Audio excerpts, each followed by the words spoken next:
Nada más quiero checar. Sí, ok, ya estamos. Hola, buenas noches, tardes a todas las personas que nos acompañan. Muchísimas gracias por venir. Estamos aquí en el conversatorio Símbolos y Enigmas en la obra mural de José Clemente Orozco.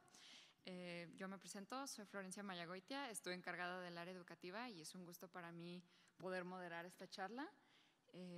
También antes de empezar queríamos agradecerle a la presencia de los integrantes de la Fundación José Clemente Orozco que están aquí.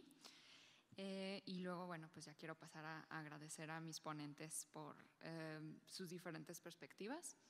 Tenemos a la doctora Sofía Naya Whitman, tenemos a la maestra Laura Ayala y a la doctora Cristina Castellanos. Cada una nos va a presentar una ponencia como unos 20 minutos y luego ya podremos poner todo esto en común sobre la conversación de Orozco. Finalmente estamos aquí porque se trata del centenario del muralismo y es una emoción para todos nosotros recuperar muchísimos diferentes aspectos de este género pictórico mexicano. Entonces, bueno, vamos a empezar la tarde, el día de hoy, con la maestra Laura, que también es curadora de la muestra Orozco Metafísico. Es sus últimos días. Por favor, si no lo han visto, dense la vuelta en estos días. Y bueno, empezamos.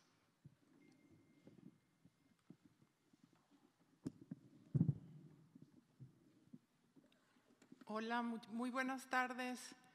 Pues mil gracias por acudir esta tarde para dar como fin a este ciclo que se dio por la exposición Orozco Metafísico, que agradezco muchísimo al Museo de las Artes que me haya invitado a hacer esta muestra, que es la tercera vez que presentamos, la segunda en Musa, pero parecía adecuado con el centenario del muralismo el volverla a exhibir y también tener una serie de actividades educativas para los que me acompañaron el día 10 de marzo en la charla que tuve. Les digo que pues ahora no les voy a hablar de lo mismo, no va a haber datos ni biográficos, ni tampoco les voy a dar un orden cronológico. A lo mejor los ejemplos que les pongo de pintura mural de Orozco pueden dar brincos, entonces, pero tienen ahí la fecha para que se orienten. Pero bueno, este ejercicio que hice hoy a lo mejor es un poco arriesgado, sobre todo que tengo 20 minutos, pero me falta el controlín.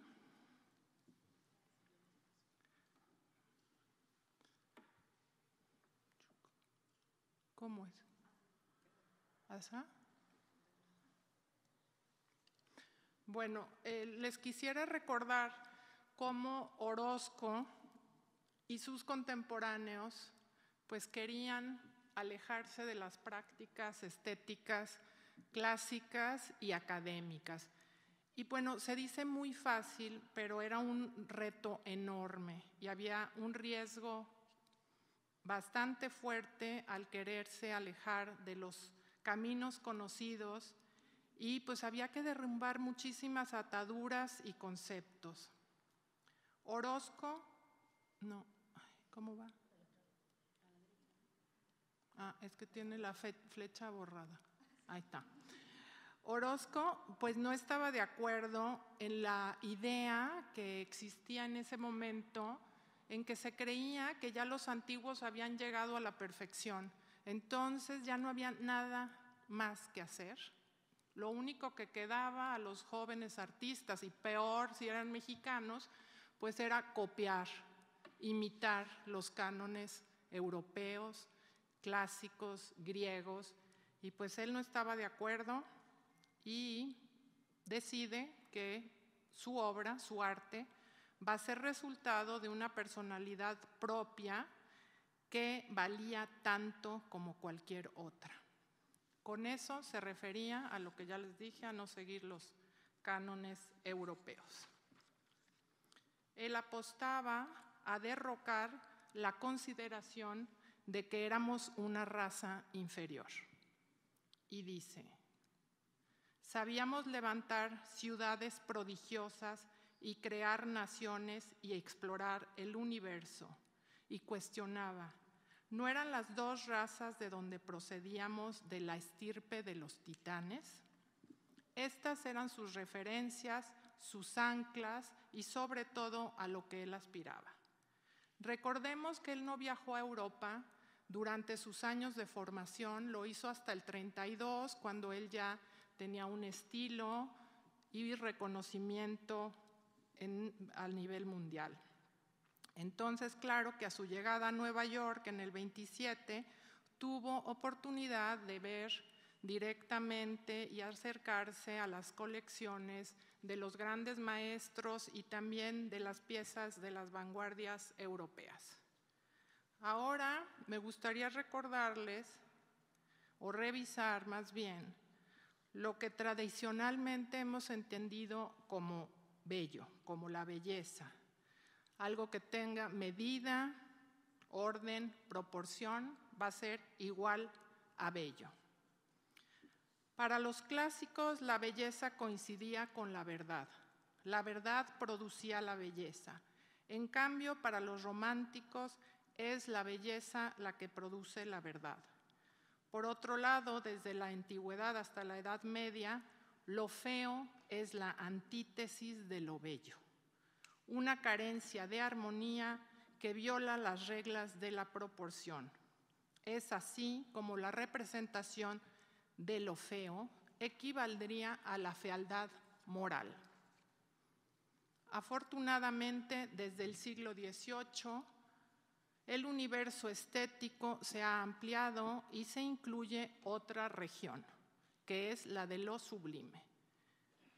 El fuego es un ejemplo muy adecuado para ilustrar esta otra región de lo sublime.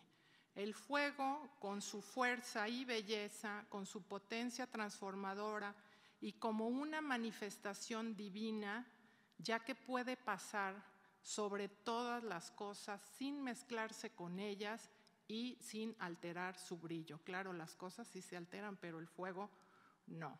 Entonces, varios filósofos describen lo sublime, pero nada más les voy a leer uno solo, la de Schiller. Lo sublime será un objeto ante cuya representación nuestra naturaleza física percibe sus propios límites. O sea, es algo enorme que incluso nos puede aterrorizar. Eso sería lo sublime. Como vemos, la apreciación ya no solo se limita a la belleza. Ahora lo sublime se refiere a una sensación. Bueno, y mejor véanlos en vivo. En el terreno de lo sensible es en el que me gustaría inscribir algunas de las obras murales de José Clemente Orozco. Pero antes de continuar, los convoco a hacer un viaje en el tiempo a la Ciudad de México, en particular al mes de agosto de 1790. Y van a decir, ¿qué le pasa a esta mujer? Bueno, ahorita van a ver. Pues estaban nivelando la plaza de armas de la Ciudad de México, que conocemos como el Zócalo. Era un terregal, estaba llena de montículos, era un desorden, había un mercado sucísimo. Y la verdad es que había que hacer algo con esa plaza y la empiezan a nivelar y pues se encuentran con la Coatlicue. Y después de la Coatlicue salieron la Piedra del Sol, conocida como el calendario azteca, y también la piedra Tizoc, además de otros monolitos que por primera vez en la historia no fueron destruidos, sino que se conservaron.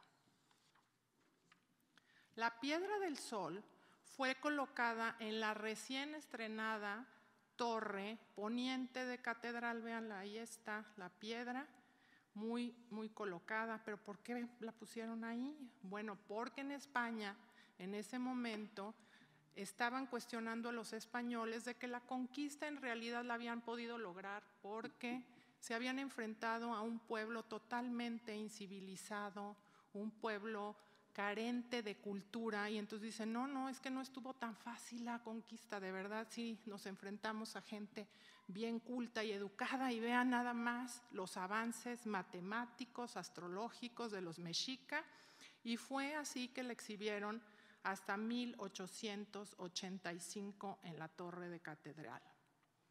Por su parte, la Coatlicue sufrió muy diferente suerte. Fue desenterrada y después colocada en un patio por ahí en un rincón de la Real y Pontificia Universidad, y en el patio la tenían detrás de una rejita, no se les fuera a escapar, y pues les daba muchísimo miedo. Entonces les voy a decir más o menos cómo la describían. Horrible simulacro, dios de la guerra y los muertos, bulto de oscuridad. Bueno, y la descripción que más me gusta es la de Venus deshonesta. Como vemos, esto llevaba implícito un juicio moral. Bueno, causaba muchísima curiosidad de todas formas la Coatlicue, y mandaron a hacer este grabado que tiene a detalle todo la Coatlicue, cada grabado y hasta por los pies. Entonces la Coatlicue no solo causó una controversia estética terrible. Van viendo que en la noche la gente llega con veladoras, flores, y empieza nuevamente a ser venerada. Entonces, horror. Hay que enterrar a la Coatlicue inmediatamente, porque además de que está de miedo, pues están adorándola y no podemos seguir fomentando la idolatría. Entonces, la enterraron, luego su fama crecía y llegó Humboldt en 1803 y pidió ver a la Coatlicue. Pues después de muchas gestiones y de palancas, logró que le desenterraran a semejante piedra gigantesca de más de 20 toneladas. Imagínense en ese momento el trabajo que era sacar a la Coatlicue de abajo de la tierra. Pues la sacan, pero antes de que Humboldt pudiera haber vuelto a verla, ya la habían vuelto a enterrar. Y así se la pasa la Coatlicue, media entre rejas y escondida y enterrada. Bueno, les voy a leer que además de que causaba horror, ya en el siglo XX, Georges Vaillant vio en ella fíjense bien, un concentrado dinámico de todos los horrores del universo. Octavio Paz advirtió que representaba lo demasiado lleno y colmado de todos los atributos de la existencia, presencia en la que se concentra la totalidad del universo. Aquí me detengo. A mí me parece que estas dos descripciones más bien, tienen coincidencia con lo sublime, exactamente. El mismo Paz describe el peregrinaje de la Coatlicue de la siguiente forma: de diosa a demonio, de demonio a monstruo, de monstruo a obra maestra. En este sentido, propongo una analogía entre la obra mural de José Clemente Orozco y la Coatlicue, ambos como coyuntura decisiva de la concepción y percepción de un nuevo canon estético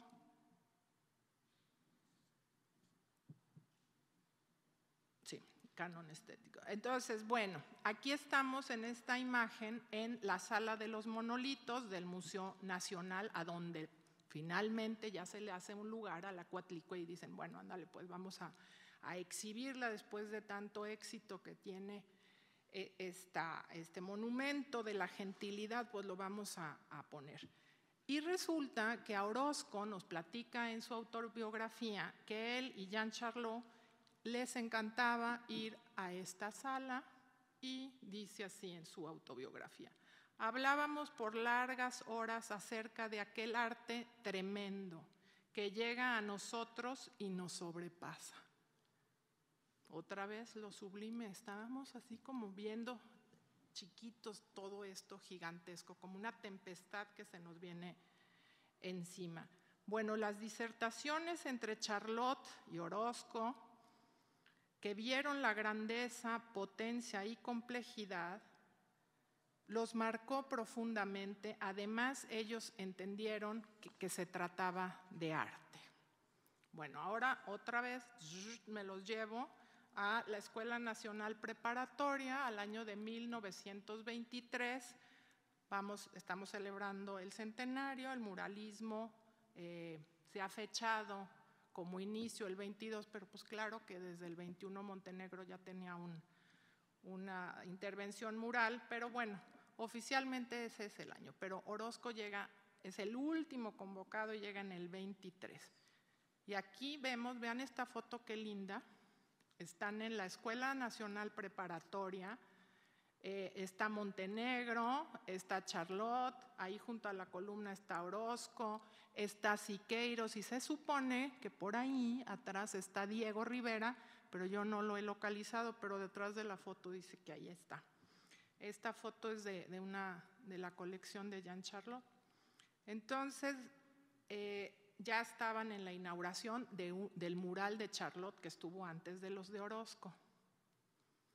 Este es uno de los primeros murales que hace Orozco, que actualmente ya no existe, fue destruido por el propio maestro, y se trata de los elementos. Vean esta composición, que es bastante plana, muy diferente a la composición con la que sustituyó este panel, que es la trinchera. Entonces lo borró y puso en el 26.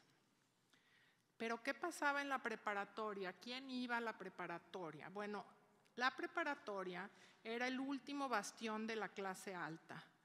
Es así que las pinturas despertaron el rechazo y fueron lapidadas y agredidas al punto de solicitar que fueran encaladas. Esto equivaldría a enterrarlas, igual que a la Cuatli, que nos da muchísimo miedo sus pinturas, señor.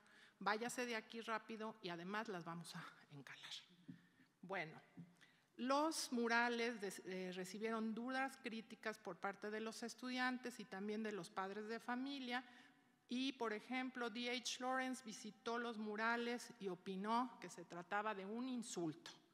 Salvador Novo, que se estrenaba en el periódico, en el Universal Ilustrado, se sumó al escándalo de los murales y su destrucción, y se refirió a estos hechos en tono de desprecio y burla.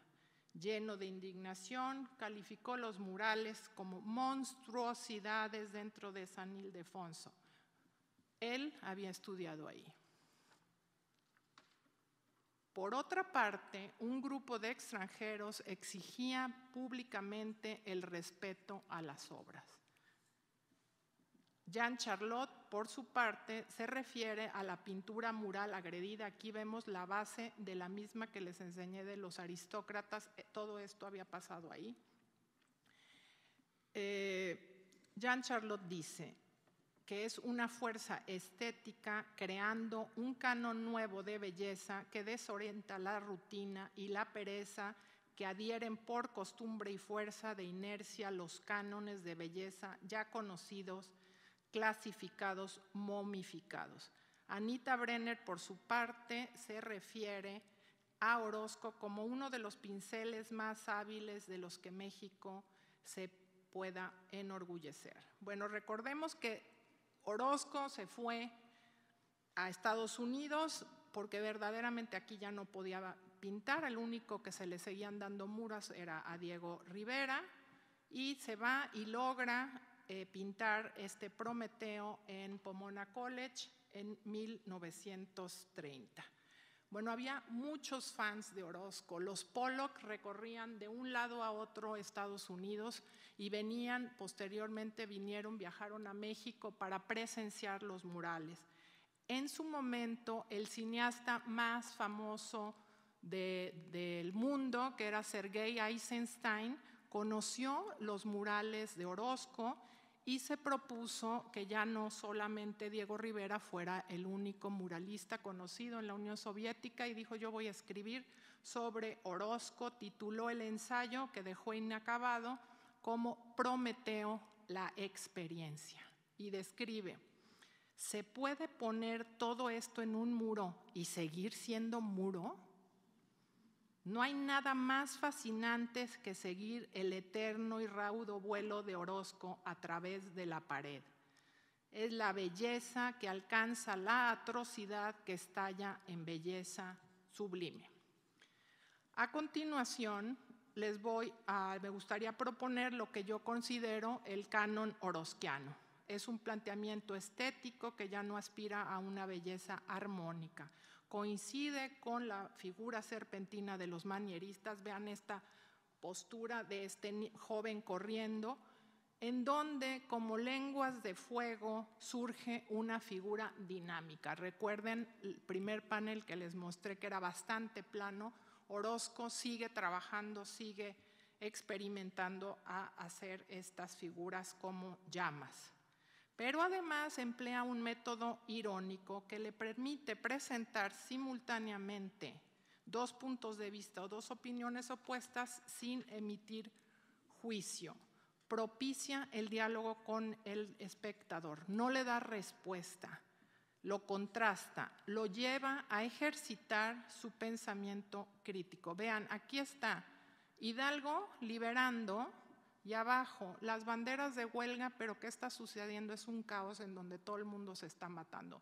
No nos da respuestas, nos está cuestionando. Además de eso, vean, imagínense en la preparatoria, estas gentes que se querían sentir criollos, y Orozco eleva a este nivel a la Malinche, la pone del mismo tamaño que el conquistador. Bueno, pues es un escándalo. Él está poniendo a los invisibles, los está haciendo visibles. Aquí nuevamente, esto lo hace en Estados Unidos, en Nueva York, en la New School for Social Research, que también presidiendo la mesa pone a un personaje de color y todas las demás razas presidiendo la mesa. También utiliza símbolos, bueno, muchos, pero solo les voy a dar un símbolo. Aquí tenemos la rueda que llega de Europa con los conquistadores. Es una herramienta prodigiosa. La rueda multiplica la fuerza, pero también puede ser un arma destructora y obliga a las masas a trabajar, ya que para impulsarla es necesario un movimiento continuo.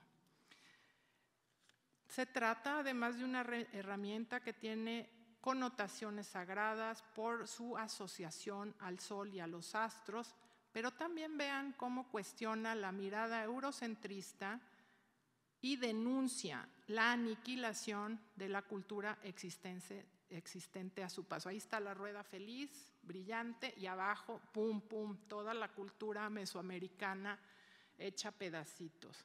Es así como vemos que Orozco se convierte en el portavoz de una irónica polémica contra el mundo industrializado y sobre todo mecanizado en pro de la guerra y de los dogmas políticos y religiosos. Aquí está el mural de el MoMA. Lo desconocido causa temor y rechazo. Con tan complejos recursos estéticos y discursivos, José Clemente Orozco propone no solamente nuevos cánones estéticos, sino una reescritura de la historia y futuro del arte. Propone una mirada crítica sobre la historia mundial y la historia de México. Aquí él nos está poniendo, acuérdense la foto que les puse de catedral, nos está poniendo la Piedra del Sol, el calendario chueco ahí arriba de la catedral. Entonces, con estas narrativas y su muy particular óptica, nos somete a consideraciones dialécticas una y otra vez. Por último, les presento a Huichilobos, esta figura esta deidad que los españoles llamaban Huichilobos en vez de Huitzilopochtli. Con eso manifiesta el desconocimiento total de la cultura originaria y nos regala una Coatlicue, que es la madre de Huitzilopochtli, con los atributos de la Diana cazadora. Bueno, por último, para cerrar, ¿alcanzo? Les voy a leer algo que me parece muy perfecto para todo lo que les he planteado. Orozco decía: si no hubiera conflicto, no habría películas, ni toros, ni periodismo, ni política, ni lucha libre, ni nada. La vida sería muy aburrida. En cuanto alguien diga sí, hay que contestar no. Debe hacerse todo a contrapelo y contra la corriente, y si algún insensato propone alguna solución que allane las dificultades, precisa aplastarlo, cueste lo que cueste, porque la civilización misma correría peligro. Bueno, es el tono irónico que les he presentado durante toda esta charla y espero que les haya ilustrado algo la pintura de Orozco. Mil gracias.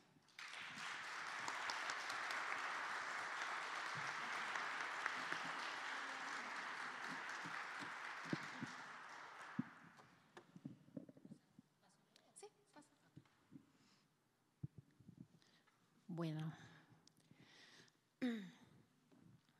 muy buenas tardes.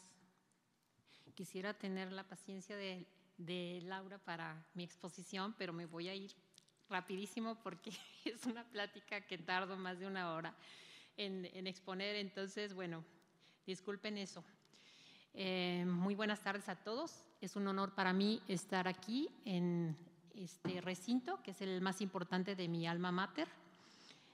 Agradezco mucho la invitación y bueno, mi aportación en este conversatorio se refiere a los aspectos filosóficos en la obra de Orozco, tema que he abordado desde hace 24 años y sobre el cual podrán coincidir o discrepar conmigo. Yo lo repito, lo menciono e insisto en ello, cada uno tiene su Orozco. Laura acaba de presentar el suyo, ahora van a escuchar el mío. Hay algunas cosas en las que no coincidimos, pero lo interesante de todo esto es que las grandes obras de arte de la humanidad, eso es lo que generan, múltiples interpretaciones. Lo que voy a exponer entonces a ustedes por cuestiones de tiempo es solo una pincelada sobre los aspectos que desde mi perspectiva conformaron el contexto inicial del muralismo y que influyeron en el pensamiento de Orozco para adoptar ciertos temas en sus obras. Es muy importante para mí aclarar que en ningún momento he tratado de denostar al pintor que más admiro, cuando insisto que, a partir de los elementos que voy a exponer, he identificado analogías, paralelismos o intertextos en 3 niveles de ocultamiento, que son la mitología, el esoterismo y la filosofía de Nietzsche, que, como veremos, están estrechamente relacionados. Mi interpretación reconoce el bagaje cultural de Orozco, su humanismo, su genialidad, para transformar los elementos de su contexto en obras artísticas trascendentes. Diversos autores señalaron que Orozco era el pintor filósofo o que su pintura era filosófica. Bueno, entonces lo que voy a exponer es el contexto, una revisión contextual muy rápida y algunos ejemplos de la plástica. Hay muchos investigadores que han señalado que ven en Orozco rasgos nietzscheanos, pero la aportación que yo hago en este sentido es que hago las comparaciones en intertextualidad de plástica con contexto. Entonces eso es lo que van a ver a continuación a partir de la revisión rápida del contexto con los 3 elementos, lo mitológico, el esoterismo y la filosofía de Nietzsche. ¿Okay? Bueno, en cuanto a la mitología, tenemos que nos sugiere que toda esta información le llegó a Orozco a partir de la Academia de San Carlos. En su formación estuvo 2 veces, una de niño y una de adulto, y que ahí le llegaron todos los conocimientos que obviamente venían de la Academia de San Fernando y que a la vez tenía el influjo de la Academia Florentina Renacentista, que se fueron transmitiendo ciertas información y demás y prácticas, y que se fue transmitiendo poco a poco para llegar a la Academia de San Carlos. Aspectos importantes que era el decorum, que era qué temas se debían pintar, cómo se debía pintar, el programa que se tenía que elaborar, un listado de temas que se iban a tratar cuando se decoraban los espacios en recintos específicos, si era el comedor, si era la biblioteca, el salón de música, etcétera. Otro de los puntos importantes es el enmascaramiento, y que en el Renacimiento se descubrió gran parte del Corpus Hermeticum, que era unos textos atribuidos a Hermes Trismegisto, en donde se trataban de ciencias ocultas, talismanes, magia, alquimia y más cosas así. Entonces todo eso estaba en el ambiente de la Academia Florentina, y algunas cosas se van transmitiendo hasta llegar a la Academia de San Carlos. Otro de los puntos importantes es el neoplatonismo, que fue una corriente de pensamiento que puesta en marcha, digamos, por Plotino, por Amelio y por Porfirio, y que la va a tomar San Agustín en la Edad Media, se va a transmitir después al Renacimiento y a la modernidad también. Otra cuestión, que los temas mitológicos y Nietzsche eran temas que abordaban en el Ateneo de la Juventud. Y bueno, tres de los personajes más importantes son Vasconcelos, Alfonso Reyes y Pedro Enríquez Ureña, todos fundadores del Ateneo de la Juventud. Entre otros temas, pues eran las lecturas de Hesiodo, Esquilo, Sófocles, Apolodoro y todos los filósofos griegos. Hay muchas referencias en donde ellos afirman tanto la influencia que tuvieron de Nietzsche como todo ese bagaje que tenían, traducían los griegos, etcétera, etcétera. Entonces, el contexto.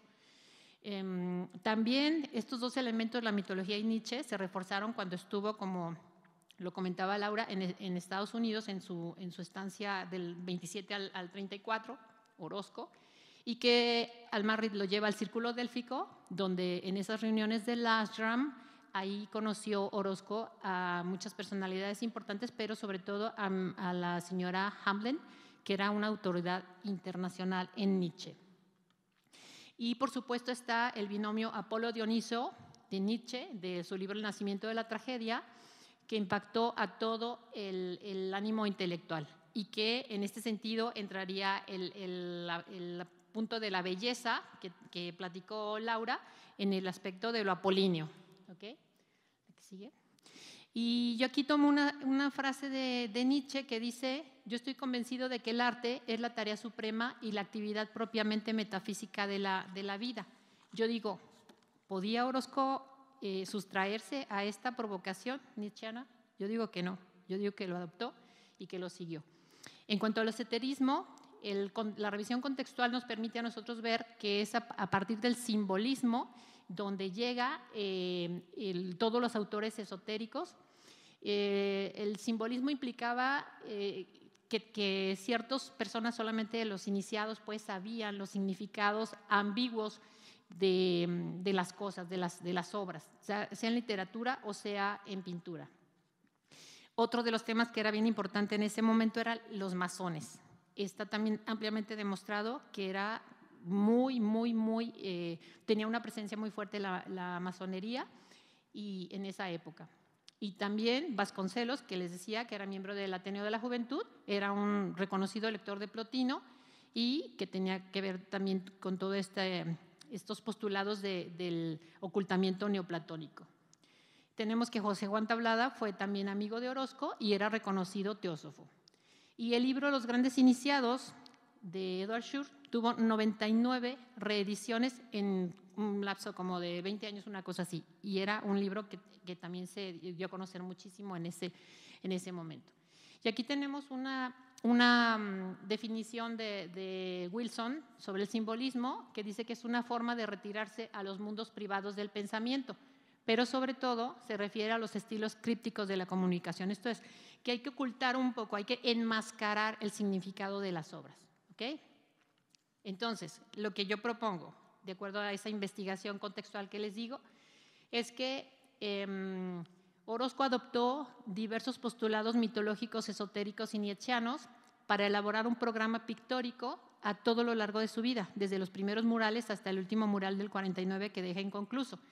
Que uno de los personajes fundamentales es Dioniso, pero que también vamos a ver aforismos nietzscheanos y referencias de autores esotéricos. De verdad, no tengo tiempo para que lo veamos todo a detalle, pero vamos a ver un poquito algunos ejemplos. Dioniso es el dios de las 1000 máscaras. Dioniso pretende, obviamente, todo lo opuesto de Apolo y todo lo que está relacionado con la embriaguez. Tiene que ver con la locura divina, con la posesión extática, no hay estabilidad ni orden como se veía con la belleza. Liberar los corazones, animador de los labios, todo lo que tiene que ver con la embriaguez, porque es el equivalente de Baco, ¿no?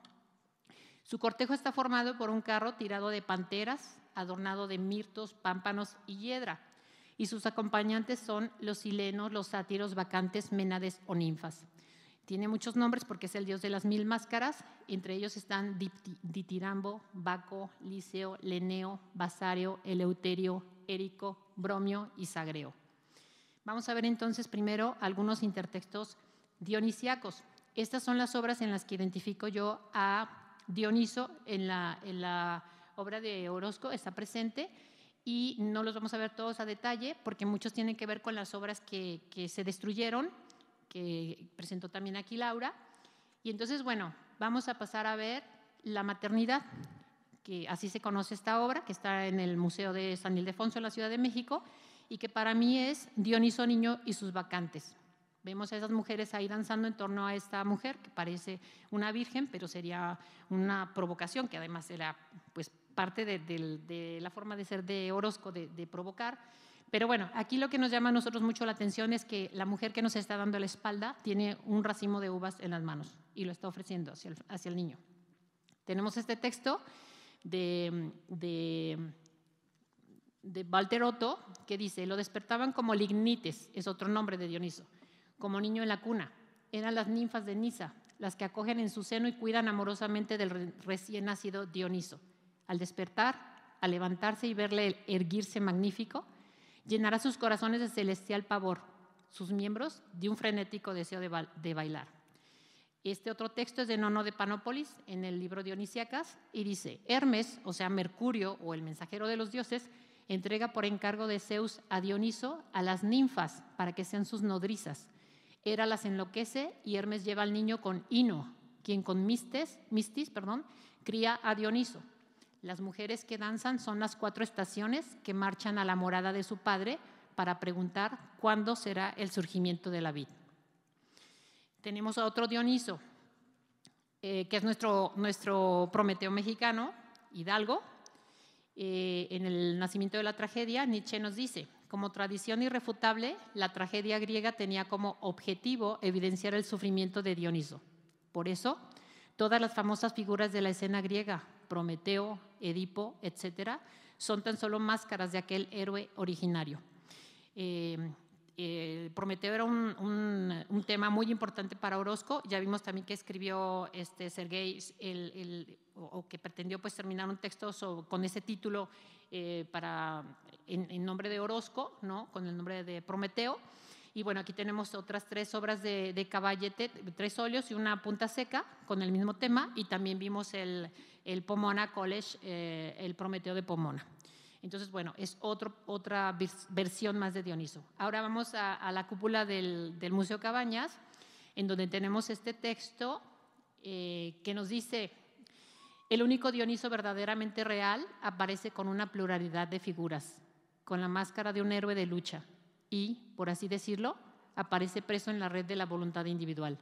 Aquel héroe es Dioniso sufriente de los misterios, aquel Dios que experimenta en sí los sufrimientos de la individuación, del que ritos maravillosos cuentan que, siendo niño, fue despedazado por los titanes y que en ese estado es venerado como sagreo, con lo cual se sugiere que este despedazamiento, el sufrimiento dionisíaco propiamente dicho, equivale a una transformación en aire, agua, tierra y fuego. Hay otro texto de Nietzsche, en Ecce Homo, que nos dice la clara visión que podemos tener del hombre en llamas de la cúpula del Cabañas, que dice: sí, bien sé de dónde vengo, insaciable como la llama, ardo para consumirme. Lo que conservo se vuelve luz, lo que desecho carbón, pues ciertamente soy llama. Tenemos ahora esta versión de, es un segmento mural de la Biblioteca Gabino Ortiz en Jiquilpan, Michoacán, y está comparado, haciendo la analogía, con una crátera de un museo de Madrid, en donde es el tema de Dioniso con su cortejo báquico. En el caso de la obra de Orozco, es una mujer sentada sobre un jaguar y son los elementos que también nos remiten a Dioniso. Ese tema se conoce como Alegoría de México, pero para lo que nosotros proponemos es otra versión más de Dioniso, porque también hay un Dioniso mujer, y en este caso es una mujer, y se llama Lieu. Y además, las mascotas de Zaratustra son el águila y la serpiente. Claro que también son elementos de nuestro símbolo patrio, pero estoy yo en el ámbito más bien de buscar, obviamente, lo nietzscheano. Entonces, aquí está esta intertextualidad. Tenemos esta obra de un óleo que la titulan en los libros Las coles, ¿no? Bueno, no hay ninguna cola ahí. Es una naturaleza muerta, desde mi perspectiva, en donde están las hojas de mirto, de hiedra y de vid, que es un homenaje a Dioniso desde mi perspectiva. No tiene nada que ver con las coles, de verdad. Tenemos este otro personaje, un tablero móvil que se conoce como la primavera, y también resulta que hay un Dioniso árbol, que Plutarco decía que se veneraba en toda Grecia y se llama Dendrites. ¿Okay?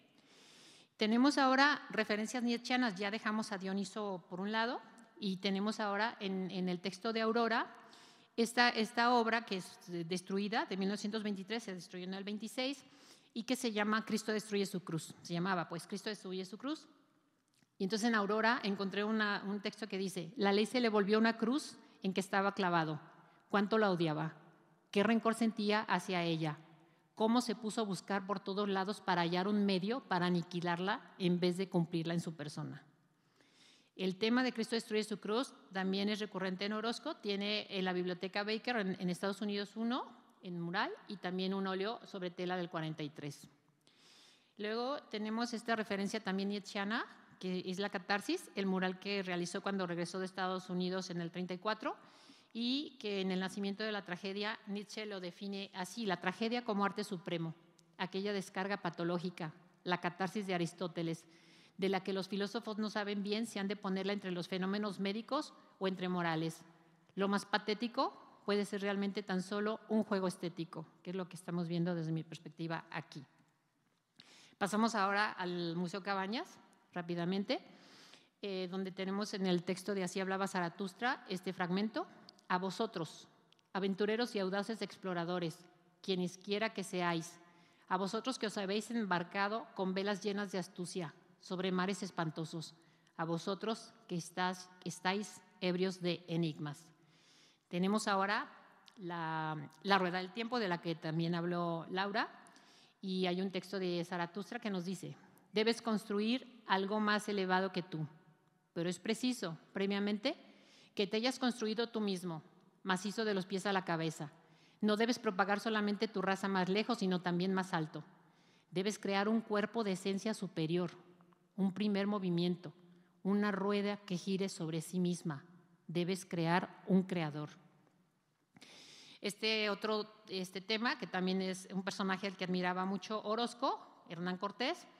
Tenemos dos referencias aquí, una de Así hablaba Zaratustra y la otra de Humano demasiado humano, y que nos dice: he visto hoy a un hombre sublime, un hombre solemne, un penitente del espíritu. Cómo se ha reído mi alma de su fealdad. Ahuecado el pecho, como quien contiene la respiración, estaba ahí, de pie, el sublime, silencioso, engalanado con horribles verdades. Y en el otro fragmento: ¿cómo será el genio de la civilización?, se pregunta Nietzsche. Empleará como instrumentos la mentira, la violencia, el egoísmo, pero sus fines serán grandes y buenos. Será un centauro, semibestia, semihombre y con alas de ángel en la cabeza. Hay un ángel que está en la cabeza del de Hernán Cortés, tiene ahuecado el pecho y vemos la destrucción y violencia que está a sus pies con los indígenas. Con respecto al incendio tenemos esta frase en Así hablaba Zaratustra. También yo estoy asqueado de esta gran ciudad. No es solo este loco lo que me repugna. Tanto aquí como allá no hay nada que mejorar ni que empeorar. Maldición sobre esta gran ciudad. Quisiera ver la columna de fuego que ha de incendiarla, porque es preciso que tales columnas de fuego precedan al gran mediodía. Y ya por último tengo este texto esotérico, un ejemplo solamente porque son varios, insisto, de Edward Schur, que dice que existen dos genios en nuestro interior. Uno, el arcángel justiciero, que desciende sobre la tierra armado con la espada del rayo. El otro es Prometeo, que tiene en la mano el fuego robado del cielo y mide al Olimpo con la mirada. Yo me pregunto y les invito a reflexionar sobre esto. No sé si yo sucumbí al influjo nietzscheano también, y por eso me gusta tomar esta frase que dice: existen demasiadas interpretaciones posibles no divinas que forman parte de esa incógnita. Hay demasiadas diabluras, necedades y locura en las interpretaciones, sin hablar de la nuestra. Esa interpretación humana, demasiado humana, que ahora ya conocemos. Muchas gracias.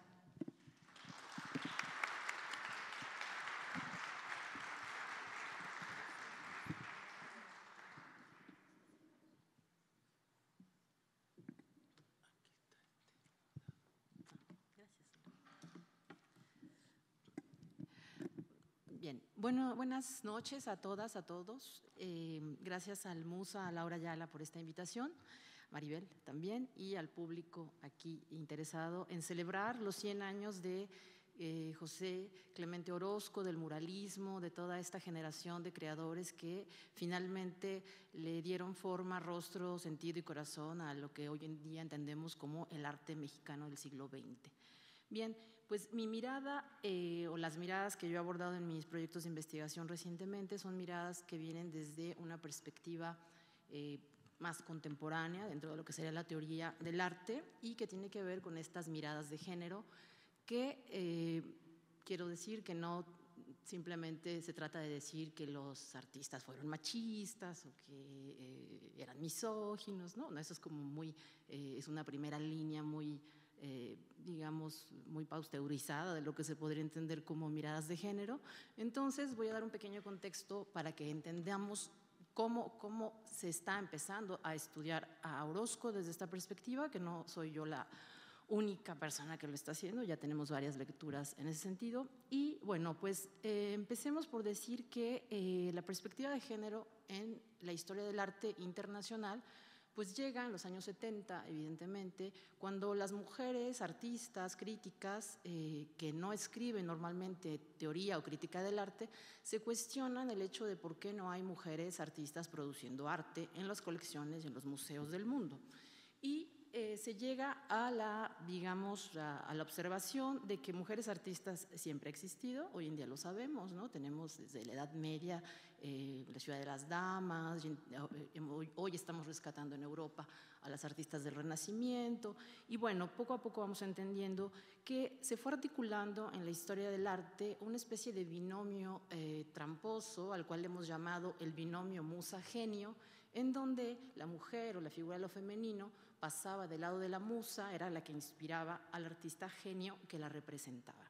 Bueno, con todos estos estudios, poco a poco se han ido, digamos, recuperando figuras históricas en el arte mexicano como Frida Kahlo, de quien ustedes saben que pues, hoy en día es una artista internacionalmente conocida y que ella muere pues, sin exponer, prácticamente tiene una exposición individual antes de morir, y que en su época pues, no fue una artista plástica, pintora reconocida. Entonces, esta fridomanía que hoy encontramos pues, se debe efectivamente a las lecturas que ya tenemos desde los años 70. Y en México recientemente también se están haciendo estudios desde esta perspectiva, notablemente el muy reciente texto de Dina Comesarenko Mirkin. ¿Podemos cambiar? Yo, ¿verdad? Mujeres Muralistas en México, 2017, en donde ya hay un trabajo sobre dónde estaban las mujeres muralistas en la época del muralismo, ¿no? Y entonces ya entendemos dónde estaban, empezaron como asistentes, llegaron de Estados Unidos, muchas eran extranjeras, otras estaban acá, Aurora Reyes, las hermanas Greenwood, Lina Reina Lazo, Fanny Ravel, entre otras, y todos los años está trabajando pues indagaciones nuevas y nuevas interpretaciones de las mujeres muralistas, ¿no? Y bueno, teóricamente George Duby y Michel Perrault, que tienen un extraordinario trabajo enciclopédico sobre la historia de las mujeres, nos explican que las mujeres en la historia no habían sido historizadas, sino fantaseadas, ¿no? O fantasmé, ¿no? Como decimos en francés, que tiene una connotación incluso sexual e incluso como de fantasiadas, ¿no? O sea, es decir, deseadas, poco objetivadas, ¿no? También por estas miradas del arte, muchas veces masculinas, lo vemos perfectamente en las vanguardias, ¿no? Los maniquís de Dalí, todo esto, y que finalmente pues, se intensificaron en el siglo XIX. Y bueno, pues justamente la perspectiva que yo abordo en esta charla tiene que ver con dos líneas que les estoy anunciando aquí al principio, que quiero abordar rápidamente y que tienen que ver con las mujeres en los mundos del arte, ¿sí? O sea, el interés que podemos portar a el papel de las mujeres en los mundos del arte y particularmente en Orozco, y el segundo tema que tiene que ver con las representaciones de lo femenino en la historia del arte y particularmente en Orozco, ¿sí? Entonces van a ser las dos temáticas que vamos a ir trabajando. Bueno, brevemente, claro, ¿no? 20 minutos. Entonces, podemos empezar para hablar de los mundos del arte. Recordemos que este concepto viene de Howard Becker, que escribe un texto que cambia, digamos, el sentido de la historia lineal del arte, porque nos explica que finalmente, pues, ningún artista se hace solo, ¿no? O sea, el artista genio, esta idea del artista genio, así como por inspiración divina, creando desde el ombligo, desde la nada, y no funciona así el mundo del arte, ¿no? La sociología del arte hoy nos está enseñando pues que los artistas del Renacimiento se construyen en relación a sus mecenas, a las oportunidades que tuvieron de exponer, a los papas, ¿no? Y empezamos a reconstruir y a ver cómo surge la idea del artista moderno, ¿no? Que surge evidentemente en el Renacimiento. Y lo que vemos es que pues, los artistas necesitan de una red de configuración social, ¿no? Para generar renombre y reconocimiento de su obra, ¿sí? Y en el caso de José Clemente Orozco, tenemos la presencia de mujeres que colaboraron, ¿no? De manera a veces un poquito discreta en este reconocimiento que llegó a tener el artista y que tiene hoy en día, ¿no? Y para ello me remito yo a este texto que está publicado, que es El artista en Nueva York, ¿no? Que son las cartas que envía Orozco, ¿no? A su amigo, a su querido amigo Jean Charlot, y que evidentemente pues, nos dan muchos datos históricos importantes dentro de lo que podría ser la vida y la existencia de Orozco en Nueva York. Son cartas del 27 al 29, incluso hay algunas de México en el 25, y lo que vemos aquí es que finalmente hay una especie de crítica muy profunda de Orozco al muralismo que se está haciendo en México, ¿sí? Y particularmente a lo que él va a llamar el riverismo, ¿sí? El riverismo entendido como un sujeto hegemónico haciendo murales llamado Diego Rivera, al cual de manera muy divertida, porque la autobiografía está muy editada, muy cuidada y es muy rica, pero las cartas pues tienen ahí algo crujiente que a todo lector nos gusta, ¿no? Tiene ahí un poco de emoción, de pasión, incluso con su amigo, ¿no? Le dice, ¿por qué no me escribes? ¿No? O sea, hace un montón de frío en Nueva York, o sea, cosas así que digamos, nos hacen palpar y estar al lado de Orozco, ¿no? en ese Nueva York, pero a Rivera lo trata con algunos sobrenombres, ¿no? Le dice mastodonte, pobre Fatman, acá entre nos se está poniendo en ridículo, ¿no? Entonces nos dice, cito a Orozco, fíjense qué divertido lo hace, ¿no? Decían que tenía muy mal carácter, pero cuando uno lee esto, bueno, Diegov Riverichit Romanov, ¿no? O sea, lo hace en ruso, toda una amenaza para nosotros todavía.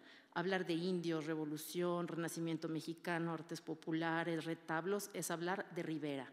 sindicato, proletaria, agraristas, todos son sinónimos de Diegov. Y lo que necesitamos es combatir por cuantos medios necesarios, sea la papa esa mexicanista de la cual la señora Peña y Anita ahora son las profetas.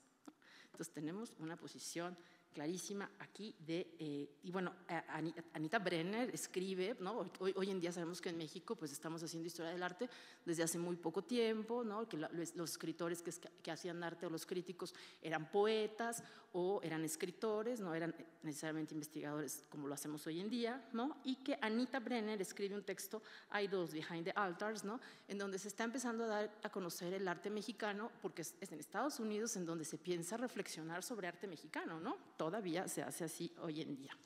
Y entonces, bueno, pues Orozco la pasa un poco mal económicamente en Nueva York, le queda poco dinero para sobrevivir, hace diversos trabajos, hasta que encuentra un estudio maravilloso en Riverside, ¿no? En el 28, que describe él como fantástico.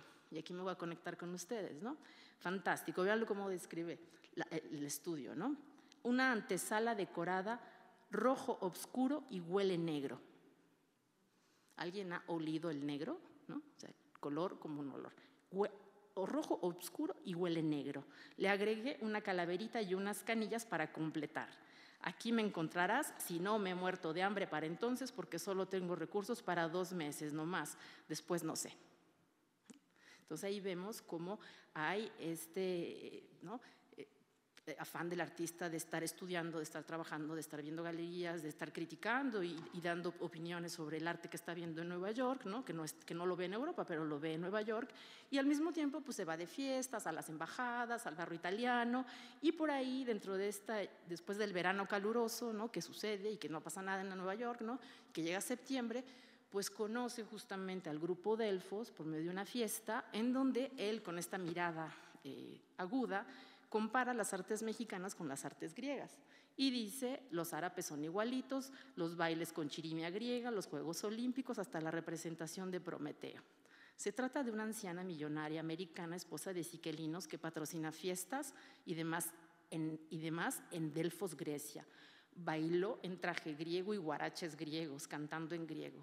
Admirable. Miss Alma Reed, bella mujer, anda en el mitotito.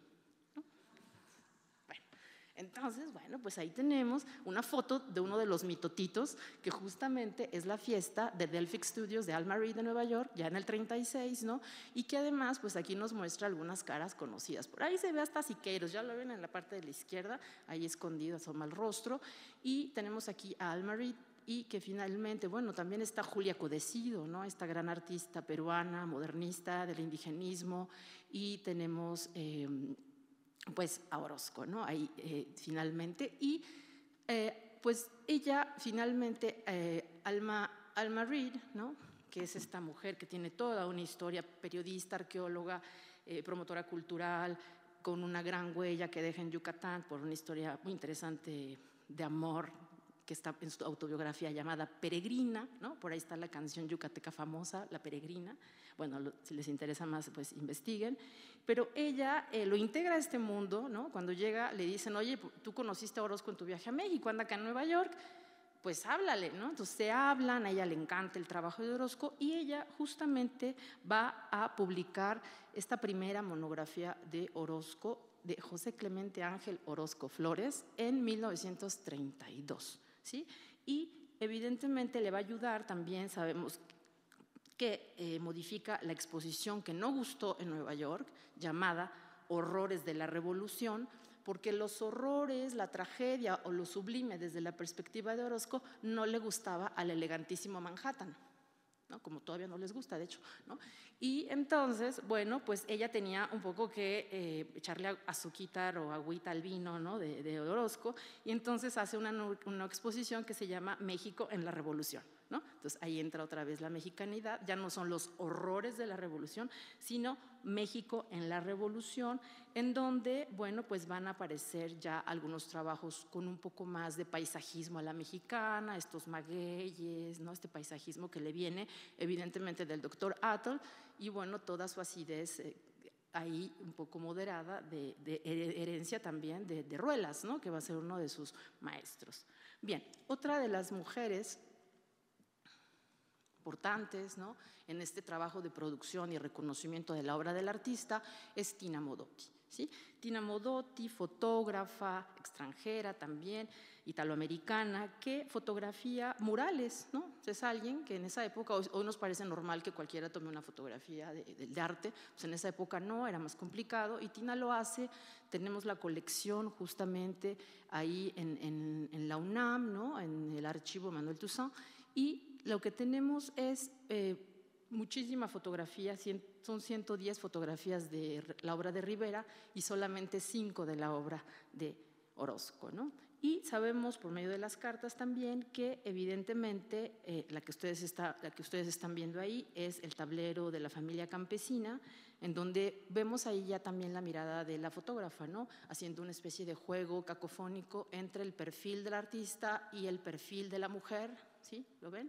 En donde justamente está esta figura femenina representada en el muro. Es una mirada de fotógrafa, es una mirada de artista, y Orozco se da cuenta en estas conversaciones y preparaciones de sus exposiciones en Nueva York que la fotografía de los murales es muy importante, pero no solamente de los murales, sino del mural y de la arquitectura.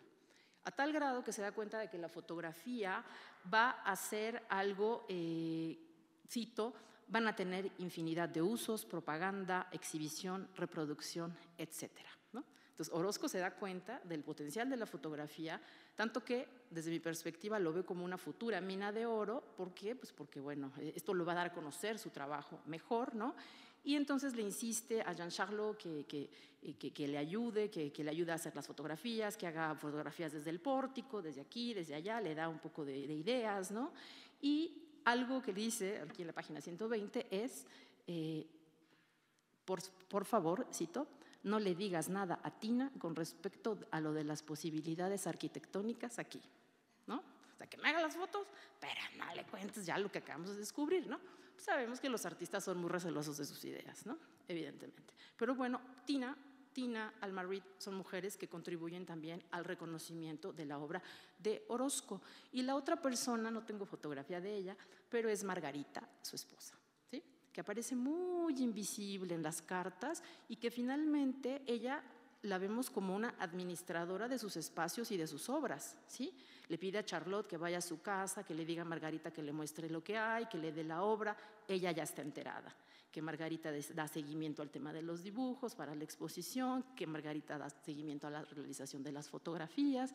Entonces, pues ella está en México, él está explorando el arte en Nueva York, pero ella está trabajando en México y trabajando también para él, ¿no? Entonces, bueno, ¿dónde están esas mujeres que pertenecen también a los mundos del arte y de la producción artística? Pues ahí están, y esa es una de las perspectivas de las miradas de género que hoy en investigación las estamos recuperando, ¿sí? Bueno, bien. Ahora, voy a pasar al contexto en el que surge también el muralismo. Me parece importante también señalar, sobre todo hoy que tenemos nuevas investigaciones que han surgido gracias a las colecciones coordinadas por Enrique Flores Cano sobre patrimonio histórico y cultural. Y me gusta mucho el trabajo de Daniel Garza Usabiaga porque nos ayuda mucho la arquitectura para entender cómo era ese México en el momento en el que surge el muralismo, ¿sí? Y de hecho le llamamos el muralismo erróneamente porque el concepto realmente correcto que deberíamos utilizar es integración plástica. ¿Por qué? Pues porque en el momento en el que cambia el régimen de la revolución, digamos, de Porfirio Díaz o del porfiriato, en donde había magnas construcciones monumentales, refinadas, villas, chalets, cafés, restaurantes, teatros, y llega la revolución, ¿no? La desafío de la revolución va a ser construir, pero ¿cómo vas a construir arquitectura monumental en un país que está literalmente en la pobreza, ¿no? Todavía, ¿no? No lo hemos superado 100 años después, ¿no? Arquitectónicamente piensa en nuestras ciudades y municipios, ¿no? Pero están por construirlo todo. Entonces, el gran desafío de la arquitectura de la posrevolución es privilegiar la obra pública del Estado. Hospitales, clínicas, escuelas, estadios, monumentos, centros de recreación, oficinas, puertos, aduanas y carreteras. No hay eso en México, hace 100 años, ¿no? Y entonces también tienen que privilegiar el acceso a la vivienda, ¿sí?, de la gente, ¿no?, que tiene que ser higiénica, que tiene que ser barata, y ahí tienen ustedes el concurso, la casa obrera mínima, en donde ustedes pues ven ya una arquitectura ya con dejos ya del funcionalismo, del minimalismo, ¿no?, y no menor a 33 metros cuadrados, sin ornamentación, buena iluminación, ventilación, jardín al frente, contar con cocina, comedor, vestíbulo, cortinas corredizas para hacer las piezas independientes. Entonces, la arquitectura nos da parte del contexto en el que estamos y del desafío. Las mujeres de esa época, normalmente, y esa es una tesis que vamos a un poco a comentar y a cuestionar, que es la tesis de Adriana Zavala, lo que nos dice es que en el muralismo vemos dos tipos de arquetipos de mujeres: las idealizadas desde el punto de vista indígena y las prostitutas, ¿no?, que eso se repite en Rivera, se repite en Orozco, se repiten muchas, ¿no?, y representaciones del muralismo, incluso también en la representación de las mujeres muralistas de María Izquierdo, de Aurora Reyes, ¿no? Pero vemos con la fotografía otra vez, ¿no?, cómo pues sí había otro tipo de mujeres. Aquí están las feministas de la época, 1921, son 3, y vean qué gentiles son. Pedimos que se discuta el asunto del voto de la mujer. O sea, ya no están exigiendo nada, están pidiendo casi por favor que te discuta, que por favor voten, ¿no? Se va a lograr hasta 1954. Otra fotografía que nos permite entender también la visión o la participación de las mujeres es la inauguración de la radio XCB en 1923. Ahí las vemos ya, muchas de ellas trabajando en la inauguración y pelonas, ¿no?, porque es el momento en que las mujeres se cortan el pelo, buscan la modernidad, ¿no? Hay todo un tema sobre la garzón y las flipper y la pelona en México, también lo vemos en la… ok, gracias. También lo vemos en la pintura, pero finalmente pues las pelonas aquí traen una antenita de radio muy ridículamente, ¿no?, están ahí como percheros de la radio, ¿no?, muy emancipadas, pero no tanto. Bueno, ahora sí, me voy a ir ya bien rápido así comentando las filminas, porque pues ya llevo 18 minutos. Y vemos que en Orozco, pues ahí tiene estas representaciones de mujeres que para mí se asemejan mucho a lo que está haciendo una especie de hermano artista, ¿no?, kármico del alma, que es Chaim Soutine, que en la misma época, digo, Soutine es un poco más joven, 10 años y muere 4 antes que él, pero es un artista inmigrante al que le interesan los personajes marginales, ¿no? No quiere pintar nada de lo bonito que se está haciendo en Europa en la época, quiere pintar gente sin casa, alcohólicos, prostitutas, incluso esta que es la fiancée, ¿no?, la prometida, la mujer que se va a casar, pues véanla, qué contenta está, ¿no? Vean su representación, ¿no? Y en ese sentido, bueno, pues la obra de Orozco justamente también muestra cierto expresionismo en esta misma gama de este lenguaje radical de Soutine, ¿no? Vemos sátira, humor, inconformismo, las caricaturas políticas del Aguizote son agresivas, eran sangrientas, y aquí en estas representaciones de mujeres como El Salón, justamente Adriana Zavala en este texto Volverse moderno para volverse tradicional, que es un texto muy polémico, sostiene que en realidad el arte mexicano del siglo XX no es más que una nueva versión del arte del siglo XIX. O sea, el siglo XX, todo lo que se hizo, el muralismo, etcétera, somos una cacofonía del siglo pasado. Cuestionable, ¿no? Cuestionable, pero ella lo está hablando en términos de lo que realmente aportaron y transformaron a nivel de representaciones, ¿no? No cuestionó el muralismo, el orden moral, no cuestionó, no entendió a la mujer emancipada, porque justamente se les ve a las mujeres emancipadas como mujeres, estas circes, ¿no?, como mujeres seductoras, como mujeres burguesas, ¿no?, que están prostituyéndose para tomar un cometido. Y aquí tienen ustedes a estas mujeres bailando entre ellas, tal vez lesbianamente, ¿no?, contentas, salvo una que está del lado izquierdo, en la cual sí habemos un dejo un poco de tristeza, ¿no? Y lo que estamos observando es que pues sabemos por José Juan Tablada que justamente pues las imágenes de mujeres que le gustaban a Orozco eran colegialas y prostitutas, ¿no?, lolitas y circes. Bueno, y pues estas mujeres, digamos, en esta obra que se llama El acecho, pues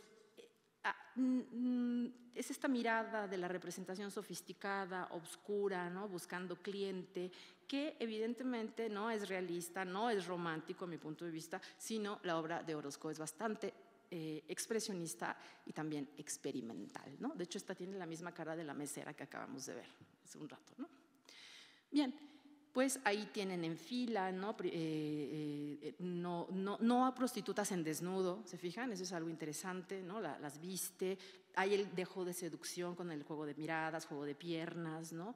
Y bueno, yo me pregunto si en estos símbolos y enigmas que estamos cuestionando en esta mesa, la mujer no es justamente también, o fue un enigma, ¿no? Para la obra de Orozco.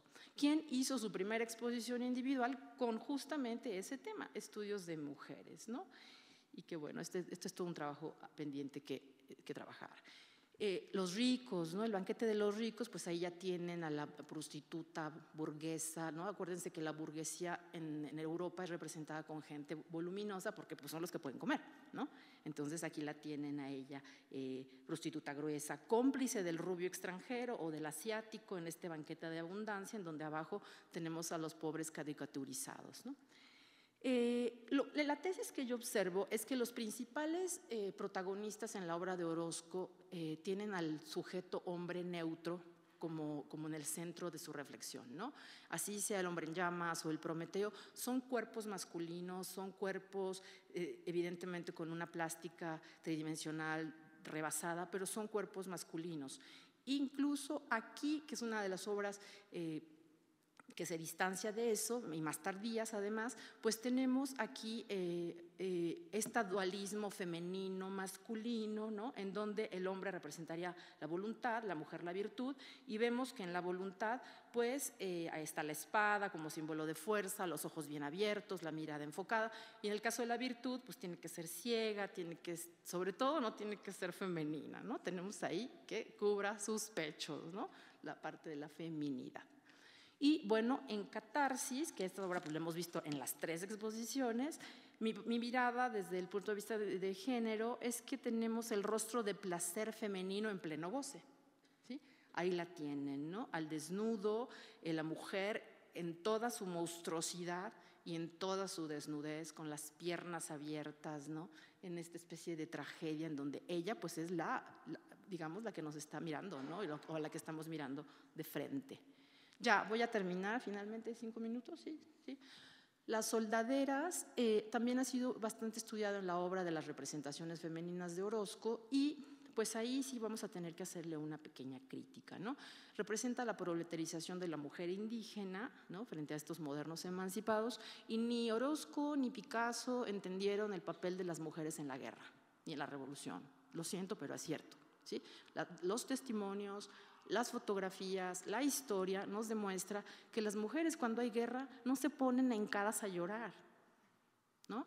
Y las madres, por ejemplo en el Guernica de Picasso, pues no se quedan llorando a sus hijos, despidiéndolos y nada, le están haciendo la comida, le están lavando la ropa, ¿no? Lo que dice Primo Levi en este texto, si esto fuera un hombre, ¿no? Cuando se llevan a los judíos, los obligan a subirse a los trenes la noche antes, dice, todos se ponen a llorar, todos se ponen a emborrachar, uno se pone a hacer el amor, es la última noche de libertad, los van a subir a los trenes, salvo las mujeres.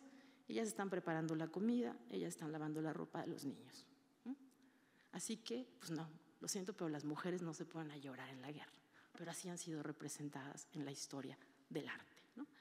Bien, quiero terminar con esta imagen, con esta representación de Cortés y Malintzin, en donde vemos justamente esta mirada en plano de igualdad, nos decían anteriormente, y al mismo tiempo pues también con un dejo de sometimiento y al desnudo, ¿no? Lo cual es muy importante. Ya vimos que las mujeres no las representan las prostitutas desnudas, aquí a Malintzin sí, y esto tiene que ver para mí, y con esto voy a concluir, es mi conclusión, que finalmente Orozco no necesariamente en su práctica muralista trabajó desde un punto de vista de la etnicidad, ¿sí?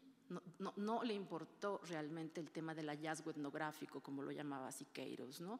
El descubrir ese México profundo, ¿no? No le interesó tampoco el tema de género, evidentemente pues, es un hombre de la primera mitad del siglo XX, y lo que yo sí pienso es que sí le interesó el tema de la clase. la clase social, pero no desde un punto de vista del materialismo histórico marxista, sino de un materialismo sin utopía, ¿no? De un materialismo, no sé si nihilista, pero en todo caso sin utopía, en donde condena trágicamente el destino de la humanidad, que finalmente es la lectura que hace Octavio Paz, ¿no? Que lo ve como el más radical y rebelde de los tres. Y ya, para terminar, solamente quiero leerles de Orozco, vamos a escuchar a Orozco, su idea de la historia de México, ¿no? Hablando de Cortés y de Malinche, ¿no? Uno de los temas que más han preocupado a los pintores ha sido la historia de México. Nos clasificamos mutuamente en indios, criollos y mestizos, atendiendo… ¿Se cortó? Perdón, ya es la última. No quiere que lea esto. La vamos a leer, Orozco. Ok. Nos clasificamos en indios, criollos y mestizos, atendiendo a la mezcla de sangre como si se tratara de caballos. Toda la historia de México parece estar escrita desde el punto de vista racial. La teoría de que México es indígena, español, es una base falsa para definir nuestra personalidad. El antagonismo de razas está exacerbado. La conquista de México por Cortés y sus huestes parece que fue ayer. Tiene más actualidad que los desguisados de Pancho Villa, no parece que fue en el siglo XVI. Para lograr la unidad y la paz bastaría con acabar con la cuestión racial y no volver a hablar de eso, relegarlo a los estudios de la conquista históricos, tratar al indio como indio, al igual que a los demás hombres, como trataríamos a andaluces o vascos. ¿Por qué hay un departamento de asuntos indígenas? ¿Por qué no uno de asuntos mestizos o criollos? El de asuntos indígenas suena a departamento de pobres diablos. Un departamento de viciosos enfermos sería menos humillante. Pero este panorama tan bonito está estropeado por los indigenistas. Según ellos, la conquista no debió haber sido como fue. En lugar de mandar capitanes crueles, España debió haber enviado numerosos etnólogos, antropólogos, arqueólogos, ingenieros, cirujanos, dentistas, veterinarios, médicos, maestros, rurales, agrónomos, enfermeras de la Cruz Roja, filósofos, filólogos, biólogos, críticos de arte, pintores murales, eruditos en historia. Al llegar a Veracruz, desembarcar de las carabelas carros alegóricos enflorados y Cortés con sus capitanes con sendas canastillas de azucenas regar una gran cantidad de flores, confeti y serpentinas para el camino. Después de rendir homenaje al poderoso Moctezuma, establecer laboratorios de bacteriología, urología, rayos X, ultravioletas, departamento de asistencia pública, universidades, kindergartens, bibliotecas y bancos. En lugar de aceptar los españoles los regalos de las doncellas, deberían de haber traído mozas guapas de España. Poner a cuidar las ruinas a sus generales para que no se pierda el tremendo arte precortesino, respetar la relación indígena, a Huitzilopochtli, organizar las casas de los campesinos, hacer caminos y puentes, enseñar industria y deportes, todo suave y cariñosamente. De esta manera se habrían ahorrado los 3 siglos de la aborrecida colonia y estaría en pie todavía el gran Teocalli. Claro que el Excelsior estaría escrito en chichimeca. Muchas gracias.